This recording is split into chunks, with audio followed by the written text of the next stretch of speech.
Perdus à la plus lointaine contrée du monde, deux jeunes garçons, Cédric et Adrien, tenteront de retrouver leur chez eux, subissant sur leur trajet de lourdes expériences.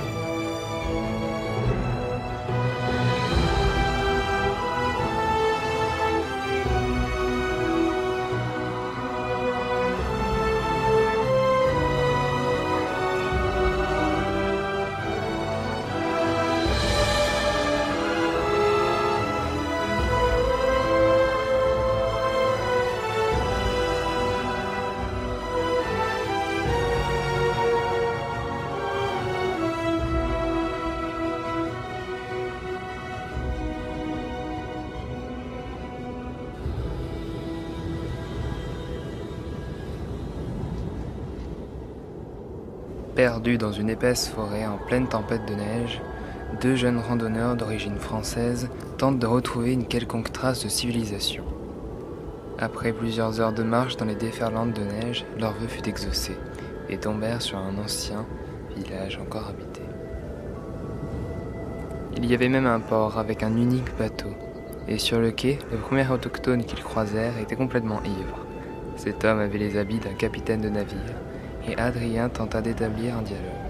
« Excusez-moi, monsieur ?» Obo. C'est moi, capitaine Obo. Obo, fier commandant du non moins fier cristal. Alors, pas monsieur. Vous pouvez nous dire où nous sommes ? Si je tombe à l'eau, c'est pour aller droit en enfer. Alors, faut pas tomber à l'eau, matelot. M'entends ? Très bien, merci quand même. Salopard, m'attend. Le monstre du lac nous attend tous. À chacun son heure. Pour finir le travail. Nos deux amis continuèrent leur passage dans la ville lorsqu'un homme tout guilleret les interpella. Vous n'êtes pas d'ici, n'est-ce pas? Cela s'entend.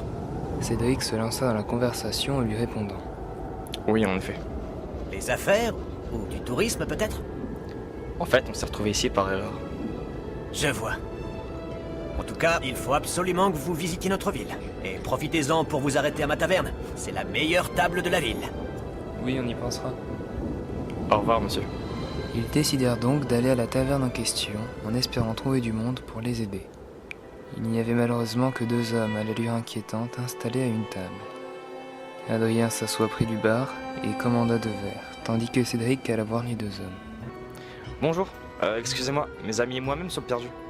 Est-ce que vous pourriez nous dire où est-ce que nous sommes? À qui on a l'honneur? Ah, ouais, pardon. Je me suis pas présenté. Mon nom est Cédric. Ça sonne pas de chez nous, ça. Comment t'es donc arrivé ici? Nous venions de France et nous sommes allés dans une petite ville connue de ce pays. Mais lors de notre dernière randonnée, une tempête nous a surpris et depuis on ne sait plus du tout où on est. À peine avoir terminé sur ces mots, que des forces de l'ordre plus que douteuses entra dans la taverne et les emmena tous les deux dans une sorte de tour qui apparemment servait de commissariat, plutôt glauque. Adrien vit à l'entrée un panneau « Commissariat et clinique de Kartinberg ». Ils surent donc qu'ils étaient dans un petit village du doux nom de Kartinberg. Ils étaient pas seulement dans un commissariat, mais également dans une clinique. Ils se firent séparer, chacun dans une pièce différente. À l'intérieur de cette pièce se trouvait une chaise reliée à une machine, comme une sorte de détecteur de mensonges. Une fois installés sur cette chaise, un docteur leur fit subir un interrogatoire. Bien, nous allons pouvoir commencer.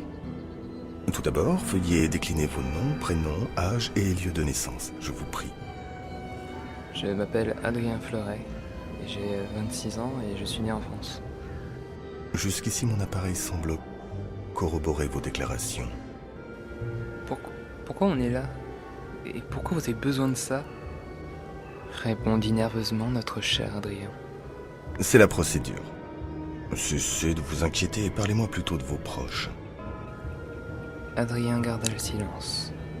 Je vois. En quelque sorte, votre silence est une réponse. Vous pensez pas qu'un détecteur de mensonges est excessif comme moyen? Voici quelques années, je vous aurais interrogé différemment. Je garde une certaine nostalgie des bonnes vieilles méthodes traditionnelles. D'accord, je vois, ravi pour vous. Mais est-ce que je pourrais revoir mon ami? Bien sûr, bien sûr. Et sortir d'ici? Ainsi, vous projetez de poursuivre votre voyage chez nous. Aussi vite qu'on aura trouvé comment partir, qu'on ne sera déjà plus là, croyez-moi. L'interrogatoire désormais terminé, nos amis se retrouvèrent au pied d'une grande statue au cœur du village. Cette douteuse police eut quand même l'amabilité de leur indiquer une auberge dans laquelle ils pourront passer la nuit. La seule auberge de Kertenberg apparemment. Et il ne suffit de quelques secondes de marche pour les voir arriver à l'auberge. Personne ne se trouvait à l'accueil. Cédric actionna donc le petit automate posé juste en face de la sonnette pour faire retentir cette dernière.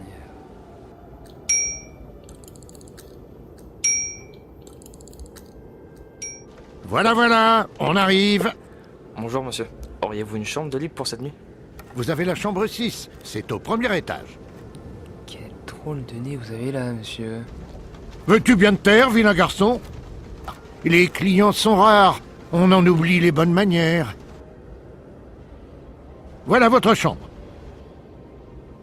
Nous vous laissons vous reposer à présent. La nuit passa dans la petite ville de Kertenberg, et à peine les premiers rayons de soleil levés, les deux randonneurs firent le tour de la ville pour tenter de trouver une carte, une station de train, voire juste une simple route. Mais un vieil homme leur répondit qu'après cela, il n'avait rien que l'immensité vide des plaines glacées. On ne peut pas dire que cela les encourageait. Leur seule option était de prendre ce bateau, qui, espérons-le, les conduira un peu plus proche de chez eux. Fallait-il voir le capitaine ivre qu'ils avaient vu hier? La pluie tomba soudainement et ils durent se mettre à l'abri dans le bâtiment le plus proche. Ils se retrouvèrent chez l'horloger de la ville.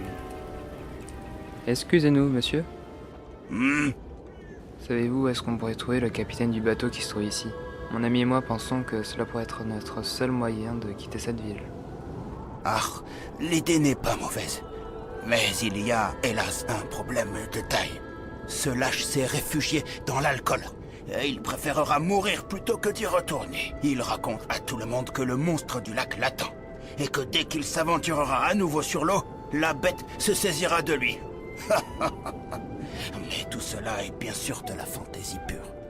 Suite à cette déclaration, le vieil homme leur indiqua l'endroit où pouvait se trouver le capitaine. À la fameuse taverne.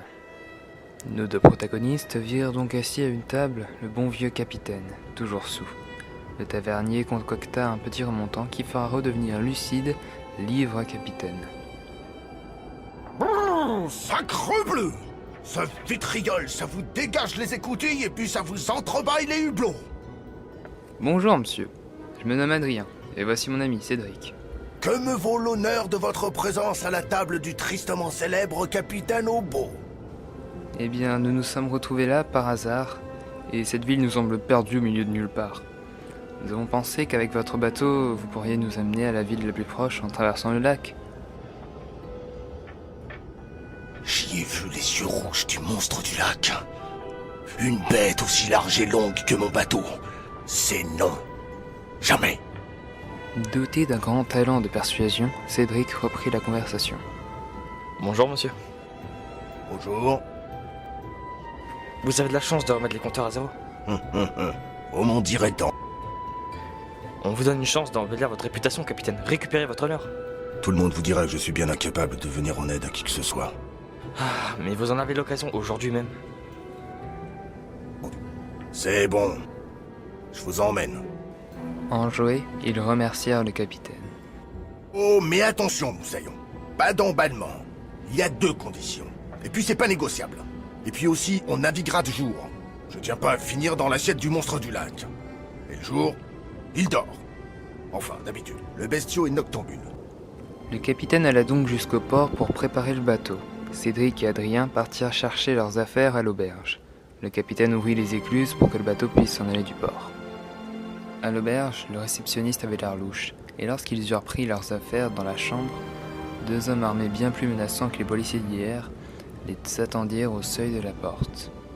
Ces derniers les emmenèrent de force au commissariat clinique de la ville, montant doucement à cette tour en funiculaire. À croire qu'on ne voulait pas qu'ils s'en aillent. Pourquoi? Ça, ils ne le savaient pas encore. Enfermés, Cédric et Adrien n'avaient aucun moyen de s'enfuir, alors qu'on les attendait de pied ferme au port. Mais qu'est-ce qu'ils font, nom de Dieu? Mais qu'est-ce qu'ils font? Peu importe qu'ils arrivent maintenant ou dans une heure. On devait partir avant la nuit. Il est hors de question que j'engage mon rafio sur le lac au beau milieu des heures de repas du monstre. Adrien et Cédric n'étaient pas attachés ou ligotés. Ils étaient juste à l'intérieur d'une pièce de la clinique, en train de patienter pour qu'on les ouvre la porte.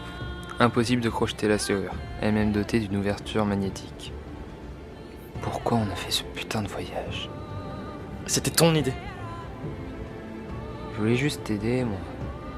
T'as vu où est-ce que ça nous a mené?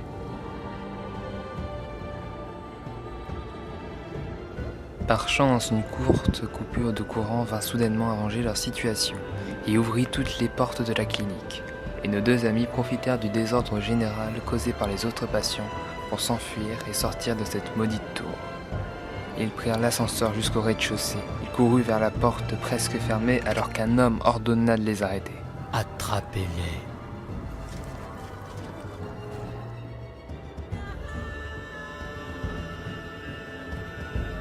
Du haut de la tour, quelqu'un tenta de les faire remonter, et pour empêcher cela, Adrien coupa l'avenue électrique du funiculaire. Celui-ci dérailla et glissa sur le côté vers le sol de la ville.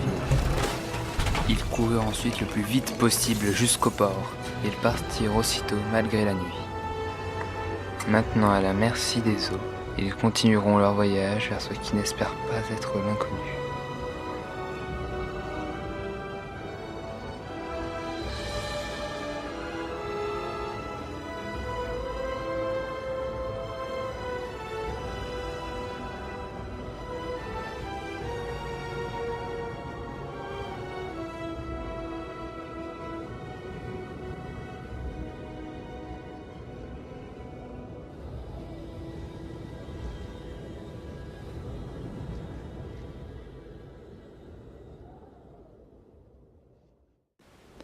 En mer, au milieu des icebergs, Cédric et Adrien n'attendent plus qu'une chose, le retour sur la terre ferme, alors qu'ils venaient tout juste de partir. Fatigué, Cédric partit dormir plus bas dans le bateau. Pendant la traversée, Cédric dormit tellement profondément qu'il ne ressentit rien lors de la collision contre un iceberg. Sans dommage, cela ne fut pas la peine de paniquer. Adrien alla demander au capitaine le temps qu'il leur restait avant d'arriver. « Capitaine, combien de temps reste-t-il avant qu'on soit arrivé ?» C'est l'affaire de quelques heures, mousquet. Un choc violent vient interrompre le capitaine. Un autre iceberg? Non, cette fois ça venait de la poupe. Le capitaine actionna un levier dans le but d'arrêter le bateau. Bloqué. Pensons. Allez vite voir de quoi il retourne et revenez au rapport. Compris, capitaine. Adrien vit à l'arrière du bateau se tenir d'immenses tentacules, d'une grandeur incommensurable. C'était donc lui, le monstre dont parlait le capitaine. Il existe réellement. Tétanisé par la peur et l'angoisse, Adrien resta immobile et vit la mort de près lorsque la bestiole tenta de le tuer avec son tentacule. Heureusement pour lui, le capitaine était là avec son fusil, en train de tirer sur la menace.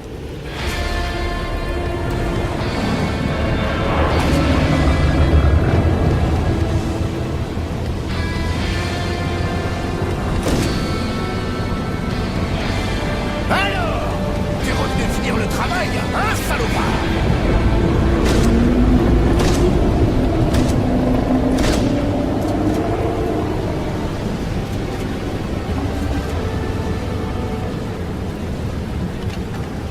Cette saloperie est attirée par les projecteurs. Faut se mailler le cul des éteintes. Je m'en occupe. En tentant désespérément de ne pas glisser, Adrien fit ce que dit le capitaine et alla éteindre tous les projecteurs du bateau.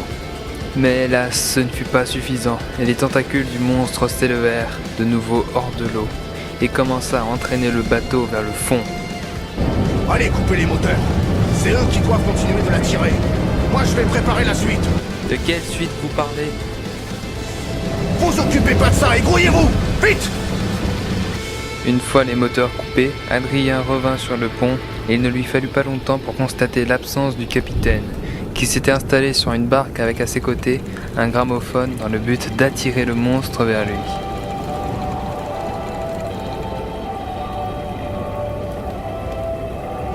Voilà. Tout est prêt. Non, capitaine, vous n'étiez pas obligé de faire ça. Oh si! Le courant nous est contraire. Le canot ne s'éloignera pas de lui-même. Et puis nom de Dieu, ça fait 20 ans que j'attends ce moment. Tu attends, saloperie! 20 ans! 20 ans! Alors viens maintenant! Parce que c'est l'heure de solder les comptes! Allez, approche! Approche le monstre! C'est le capitaine Robot qui te cause! Tu as peur ou quoi?